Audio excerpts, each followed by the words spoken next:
আমন্ত্রণ জানাচ্ছি আপডেট সংবাদে। শুরুতেই জানিয়ে দিব গুরুত্বপূর্ণ শিরোনাম, এরপরেই থাকবে বিস্তারিত।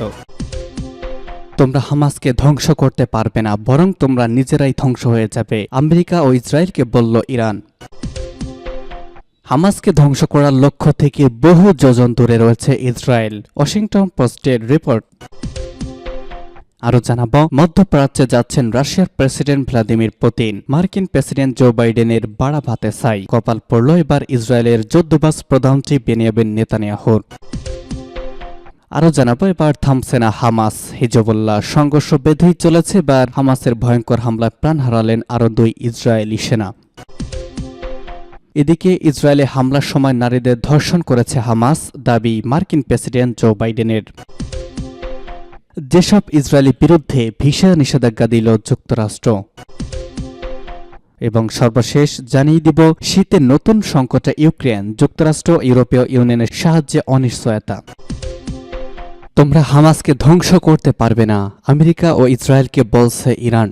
গাজা উপত্যকা নিয়ন্ত্রণকারী ফিলিস্তিনি ইসলামী প্রতিরোধ আন্দোলন হামাসকে ধ্বংস করার প্রচেষ্টার বিরুদ্ধে মার্কিন যুক্তরাষ্ট্র ও ইহুদিবাদী ইসরায়েলকে সতর্ক করে দিয়েছে ইরান। তেহরান বলেছে, হামাস সহ অন্যান্য ফিলিস্তিনি প্রতিরোধ সংগঠনকে ধ্বংস করা সম্ভব নয়। রাশিয়ার রাজধানী মস্কোয় কাস্পিয়ান সাগর তীরবর্তী 5 দেশের পররাষ্ট্রমন্ত্রীর পর্যায়ে বৈঠক শেষে এক সংবাদ সম্মেলনে ইরানের পররাষ্ট্রমন্ত্রী হোসেন আমির আব্দুল্লাহিয়ান এই হুঁশিয়ারি উচ্চারণ করেছেন। তিনি বলেছেন, মার্কিন যুক্তরাষ্ট্র ও ইহুদিবাদী ইসরায়েল যেমন হামাসকে ধ্বংস করতে পারবে না, তেমনি এই উপত্যকার ভবিষ্যৎ সম্পর্কেও কোনো সিদ্ধান্ত নেওয়া তাদের পক্ষে সম্ভব হবে না।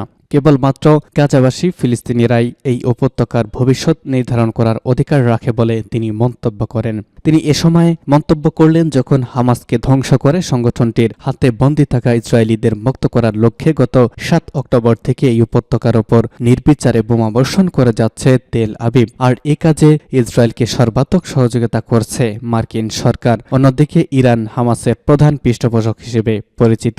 আমির আব্দুল্লাহিয়ান মস্কোয় আর বলেছেন, ফিলিস্তিনি জনগণের মধ্যে হামাস জনপ্রিয়তা তুঙ্গে রয়েছে। ইরানের পররাষ্ট্রমন্ত্রী বলেছেন, এই ধরনের পরিস্থিতি মোকাবেলা করার মতো উচ্চ সক্ষমতা হামাসের রয়েছে। তারা ইহুদিবাদীদের বর্বরতা মোকাবেলা করার জন্য মাসের পর মাস, দিনের পর দিন, রাতের পর রাত প্রতিশোধমূলক হামলা চালিয়ে যেতে সক্ষম। তিনি বলেন, মার্কিন যুক্তরাষ্ট্র হাস্যকরভাবে মনে করছে যুদ্ধ পরবর্তী গাজা উপত্যকার ব্যাপারে সে সিদ্ধান্ত নিতে পারবে। ইরানের পররাষ্ট্রমন্ত্রী মধ্যপ্রাচ্যে আরেকটি কৌশলগত ভুল করার ব্যাপারে ওয়াশিংটনকে সতর্ক করে দিয়েছেন। বলেছেন, ফিলিস্তিনকে ফিলিস্তিনিদের কাছে ছেড়ে দিন, তা না হলে আমেরিকা আরেকটি আঞ্চলিক পরাজয়ের সম্মুখীন হবে। সূত্র জানাচ্ছে পার্স টুডে। হামাসকে ধ্বংস করার লক্ষ্য থেকে বহু যোজন দূরে রয়েছে ইসরায়েল, ওয়াশিংটন পোস্টের বিশ্লেষণ। অবরুদ্ধ গাজা উপত্যকার দক্ষিণাঞ্চলে ইহুদিবাদী ইসরায়েল সেনারা নতুন একটি ফ্রন্ট খুললেও তারা এখনো পর্যন্ত হামাসকে ধ্বংস করার সামরিক লক্ষ্য থেকে বহু যোজন দূরে রয়েছে বলে মন্তব্য করেছে মার্কিন দৈনিক ওয়াশিংটন পোস্ট। দৈনিকটি বলেছে, 3 জন ইসরায়েলি সেনা কর্মকর্তার দাবি অনুযায়ী যদিও ধরে নেওয়া যায় হামাসের 5,000 যোদ্ধা নিহত হয়েছে, তারপরেও তো 30,000 থেকে 40,000 সদস্যদের এই বাহিনীর বিশাল একটি অংশ এখনও অক্ষত রয়েছে। নাম প্রকাশে অনিচ্ছুক একাধিক ইসরায়েলি কর্মকর্তার বরাত দিয়ে মার্কিন দৈনিকটি হামাস সম্পর্কে বিশ্লেষণ প্রকাশ করেছে। এতে বলা হয়েছে, ইসরায়েলি বাহিনী এমন সময় দক্ষিণ গাজার খান ইউনিসের জন্য নতুন ফ্রন্ট খুলেছে যখন উত্তর গাজার অভিযান শেষ হতে এখনো বহু কিছু বাকি রয়েছে। বিমান হামলা চালিয়ে উত্তরে অবস্থিত গাজা সিটির বেশিরভাগ এলাকা মাটির সঙ্গে মিশিয়ে দেওয়া সত্ত্বেও ইসরায়েলি স্থলবাহিনী এখনো পর্যন্ত সেখানে হামাসের শক্ত ঘাঁটিগুলোতে ঢুকতে পারেনি। ইসরায়েলি সেনা মুখপাত্র লেফটেন্যান্ট কর্নেল রিচার্ড হেজ বলেছেন, এখনও আমাদের বহু পথ বাকি, আমাদের সময় প্রয়োজন। তবে গাজার বেসামরিক নাগরিকদের ব্যাপক প্রাণহানির কারণে যুদ্ধ বন্ধ করার জন্য তেল আবিবের ওপর আন্তর্জাতিক যে কূটনৈতিক চাপ রয়েছে তাতে ইসরায়েলি বাহিনী আর কতটা সময় পাবে তা নিয়ে সংশয় প্রকাশ করেছে ওয়াশিংটন পোস্ট। সূত্র জানাচ্ছে পার্স টুডে। মধ্যপ্রাচ্যে রাশিয়ার প্রেসিডেন্ট ভ্লাদিমির পুতিন যাচ্ছেন বাইডেনের বাড়া ভাতে ছাই। ইউক্রেন যুদ্ধকে কেন্দ্র করে আন্তর্জাতিক রাজনীতির অঙ্গনে বেশ চাপের মুখে পড়েছিলেন রাশিয়ার প্রেসিডেন্ট ভ্লাদিমির পুতিন। পশ্চিমা দেশগুলো অপর্যপরি অবরোধের কারণে টালমাটাল অবস্থায় পৌঁছে গিয়েছিল রুশ অর্থনীতি। কিন্তু দিন যত গড়িয়েছে দোদুল্যমান সে অবস্থার সব বাধা উতরে ততই সাফল্য আর শক্তি সঞ্চয়ের পথে এগিয়ে যাচ্ছেন রুশ প্রেসিডেন্ট ভ্লাদিমির পুতিন। যুক্তরাষ্ট্র ও ইউরোপ সহ পশ্চিমা বিশ্বকে বুড়ো আঙ্গুল দেখিয়ে রুশ অর্থনীতিবিদ যে উত্থান, তার পেছনে যে অর্থনৈতিক অন্যতম কারণ রাশিয়ার তেল বাণিজ্য। পশ্চিমা অবরোধের কারণে রাশিয়ার তেল বিক্রি বন্ধ হওয়ার উপক্রম হলে সয় হয় মস্কোর পাশে এসে দাঁড়ায় ভারত ও চীন। পশ্চিমা অবরোধ সত্ত্বেও বাজার মূল্যের চেয়ে কম দামে পেয়ে ট্যাঙ্কের পর ট্যাঙ্কার রুশ তেল কেনা শুরু করে দেশ দুটি, আর তাতেই ফুলে ফেঁপে ওঠে রাশিয়ার অর্থনীতি। আর রাজনৈতিকভাবে পুতিনকে পশ্চিমা দেশগুলোর বিরুদ্ধে এক হাত নেওয়ার সুযোগ করে দেয় পশ্চিমা মধ্যপ্রাচ্যের মিত্র সৌদি আরব। ইউক্রেন যুদ্ধকে কেন্দ্র করে তখন রাশিয়ার বিরুদ্ধে বিশ্ব নেতাদের সম্মতি আদায়ে কাজ করেছিলেন যুক্তরাষ্ট্রের প্রেসিডেন্ট জো বাইডেন। কিন্তু প্রতিবেশী দেশগুলোকে সঙ্গে নিয়ে বাইডেনের সেই বাড়া ভাতে ছাই দিয়েছেন সৌদি ক্রাউন প্রিন্স মোহাম্মদ বিন সালমান। ইসরায়েলি ফিলিস্তিন যুদ্ধে প্রাণ হারালেন আরও 2 ইসরায়েলি সেনা। গাজায় চলমান যুদ্ধে 2 ইসরায়েলি সৈন্য নিহত হয়েছেন বলে জানিয়েছে ইসরায়েলি প্রতিরক্ষা বাহিনী IDF। তাদের একজন যুদ্ধে সড়ক দুর্ঘটনায় নিহত হয়েছেন। সেনাবাহিনীর পক্ষ থেকে 2 সেনা নিহত হওয়ার সংবাদ নিশ্চিত করা হয়েছে। নিহত 2 সেনা কর্মকর্তার একজন হলেন সার্জেন্ট ফার্স্ট ক্লাস ইয়োহো মালকা। তিনি বীর সেবা অঞ্চলের অধিবাসী। 7ম সাজ ব্রিগেডের 82তম ব্যাটালিয়নের একজন সেনা সদস্য ছিলেন। তিনি গাজায় যুদ্ধে মৃত্যুবরণ করেছেন।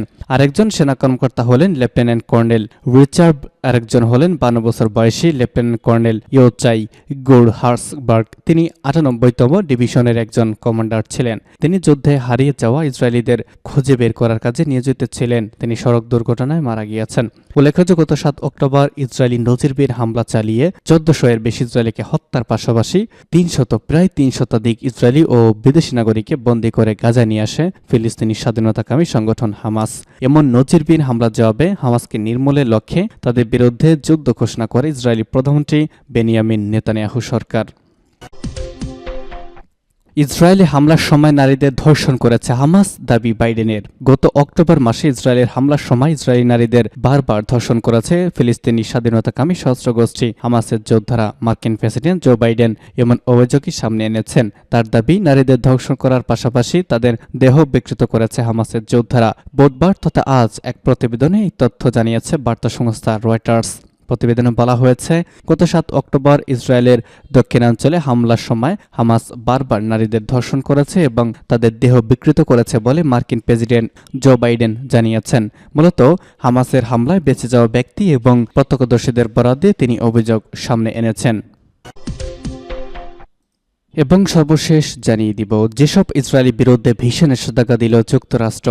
পশ্চিম তীরে ইসরায়েলি বসতি স্থাপনকারীদের ওপর ভিসা নিষেধাজ্ঞা আরোপ করেছে যুক্তরাষ্ট্র।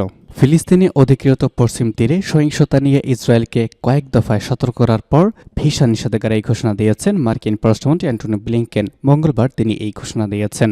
মূলত অবৈধভাবে বসতি স্থাপনকারী ছাড়াও সহিংসতা চালানো ইসরায়েলি নাগরিকদের বিরুদ্ধে এই ভিসা নিষেধাজ্ঞা আরোপ করা হয়েছে।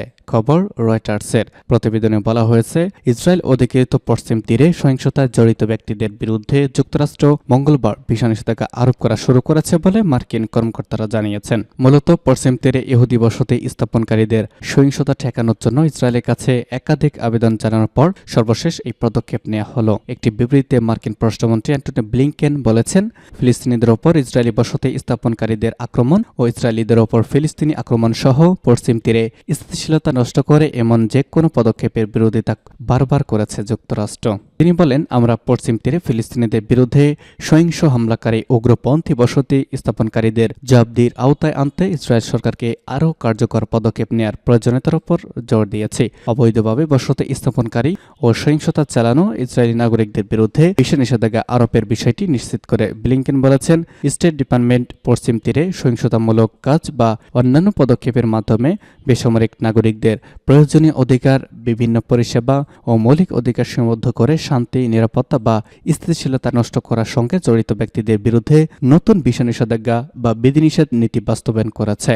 এই ধরনের ব্যক্তিদের পরিবার সদস্যরা এই বিধিনিষেধের আওতাভুক্ত হতে পারেন।